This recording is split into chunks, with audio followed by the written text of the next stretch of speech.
Keraton Mataram yang didirikan Panembahan Senopati di Alas Mentau kini hampir memasuki usia 5 abad.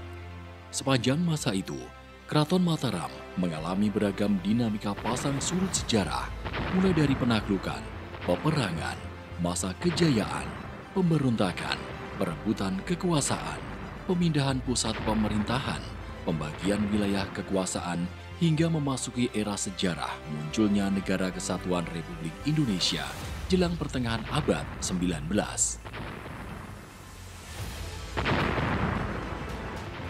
Periode pembagian wilayah Kerajaan Mataram menjadi dua merupakan fase sejarah paling berpengaruh.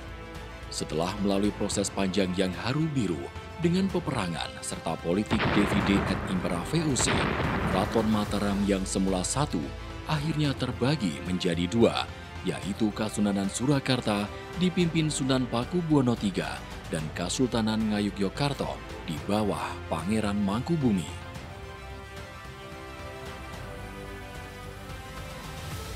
Pembagian Keraton Mataram terjadi melalui Perjanjian Giyanti pada 13 Februari 1755. Berselang sebulan kemudian, tepatnya pada 13 Maret 1755, Pangeran Mangkubumi menyatakan berdirinya Kasultanan Ngayogyakarta.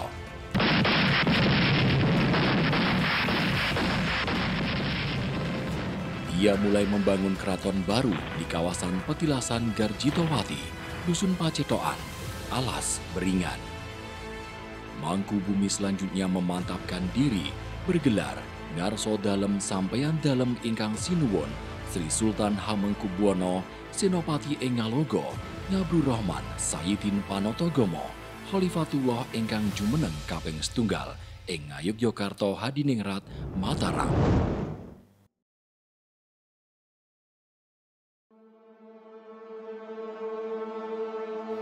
Sri Sultan Hamengkubuwono ke-1 tak mau berlama-lama. Keraton baru segera dikebut pembangunannya. Ia memilih lokasi yang diapit sejumlah sungai, di sisi utara Gunung Merapi dan di selatan membentang Laut Kidul. Kontur tanahnya mirip punggung kura-kura. Dalam kosmologi Hindu, tata letak Keraton Yogyakarta berada di Tanah Suci.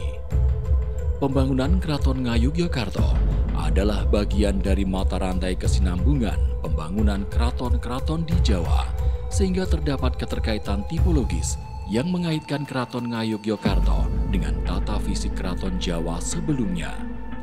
Hal ini karena latar belakang persepsi kosmologi yang sama, yakni mewarisi tradisi Hindu tentang jagat purana yang berpusat pada suatu benua bundar Jambudwipa yang dikelilingi tujuan lapis daratan dan samudra. Tanggal 9 Oktober 1755 dimulailah pembangunan Keraton Yogyakarta Hadiningrat. Nah, untuk memantau dan memonitor pembangunan ini, kemudian Sultan Hamengkubuwono I beserta Sentono, beserta abdi dalem, beserta keluarganya kemudian mesanggrah di Pesanggrahan Ambarketawang, jadi arah barat dari Yogyakarta sekitar 5 km yang sekarang ada masuk di wilayah Nggodean. Nah, dari situlah kemudian beliau memantau pembangunan Keraton Yogyakarta yang ada di hutan Beringan itu.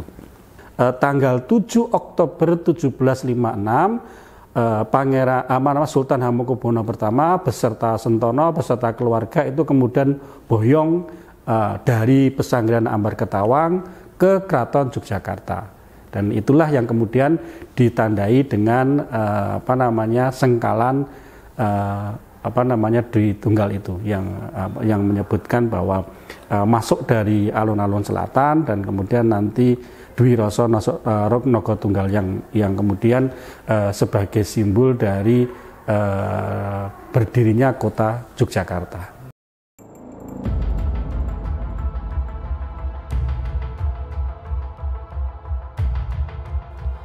Keraton Yogyakarta mewariskan jejak-jejak peradaban penting, mulai sistem pemerintahan, kepemimpinan, kemiliteran, tata nilai budaya, arsitektural, bahasa, sastra, seni pertunjukan, tosan aji, makanan, dan banyak lainnya.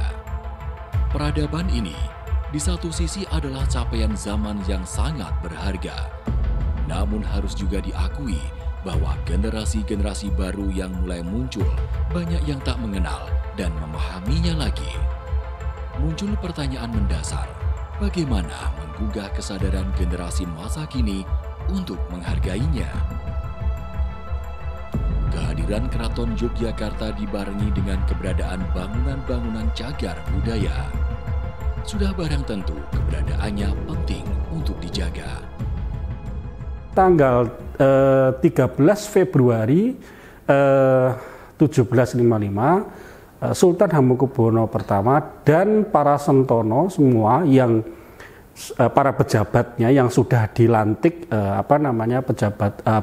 jabatannya setelah perjanjian Giyanti itu kemudian pergi ke hutan Beringan, ya.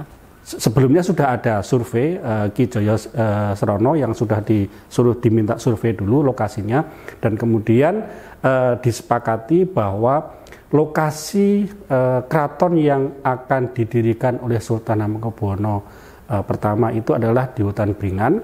Di sana ada umbul, namanya Umbul Pacetokan, dan ada pesanggerahan yang namanya Pesanggerahan Garsitowati.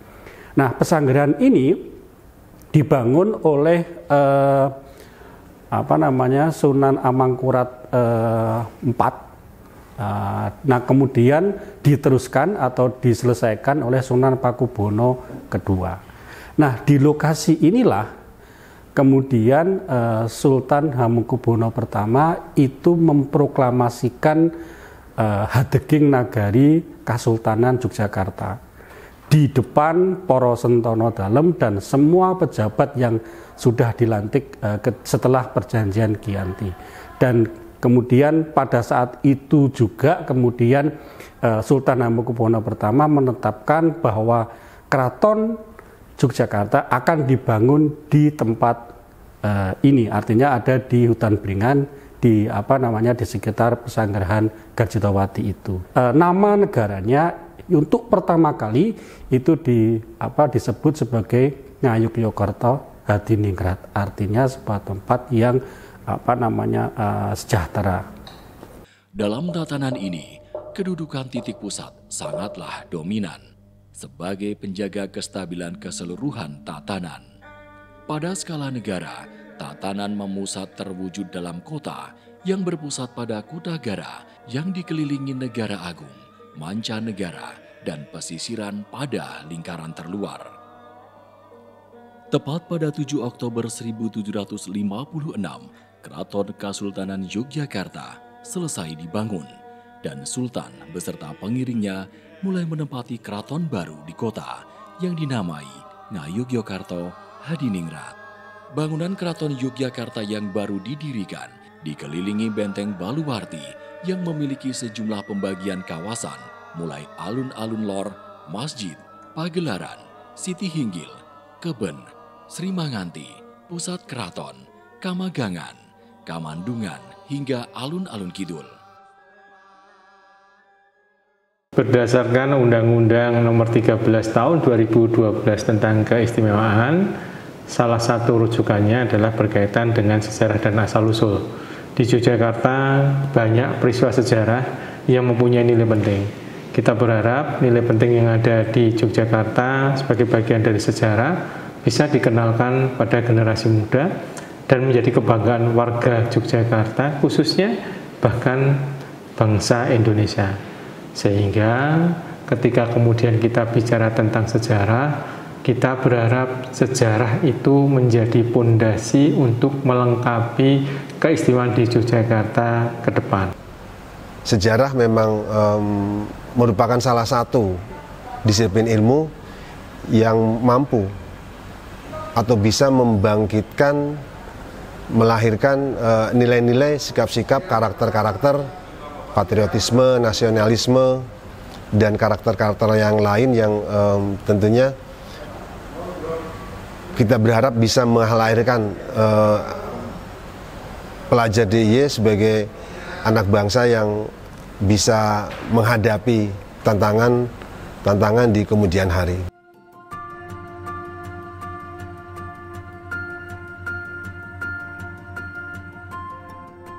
Di daerah istimewa Yogyakarta, setidaknya ada sekitar 500 guru sejarah yang tergabung dalam Asosiasi Guru Sejarah Indonesia atau AGSI DIY. Mereka tersebar di berbagai sekolah negeri, swasta, maupun kejuruan. Melalui para pendidik ini, sejarah keistimewaan DIY diharapkan bisa terus diajarkan.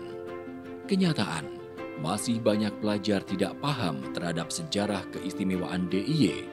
Padahal, keistimewaan DIY itu berdasarkan sejarah dan asal-usul.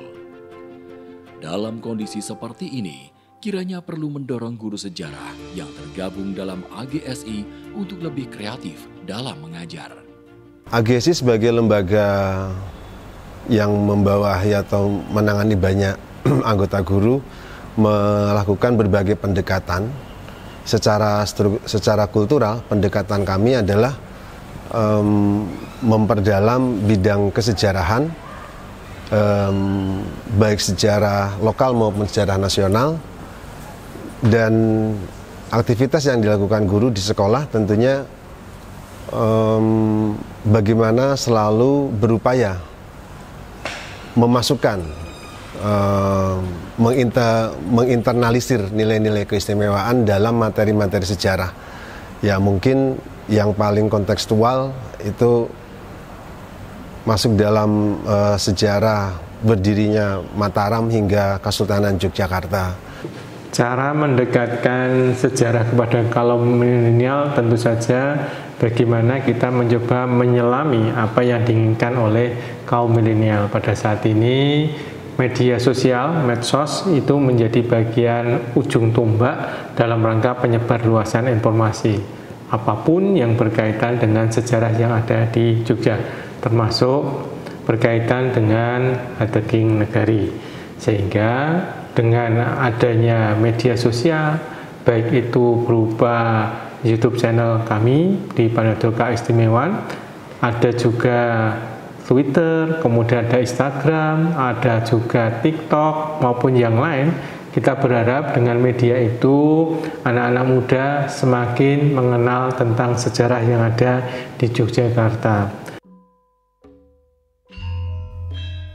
Terbaginya Keraton Mataram menjadi dua melalui Perjanjian Giyanti 13 Februari 1755 dan kemudian disusul Hadeging Nagari Ngayogyakarta Hadiningrat pada 13 Maret 1755 adalah keniscayaan sejarah yang pada gilirannya melahirkan sintesa-sintesa peradaban baru yang saling melengkapi dan memperkaya satu dengan yang lain.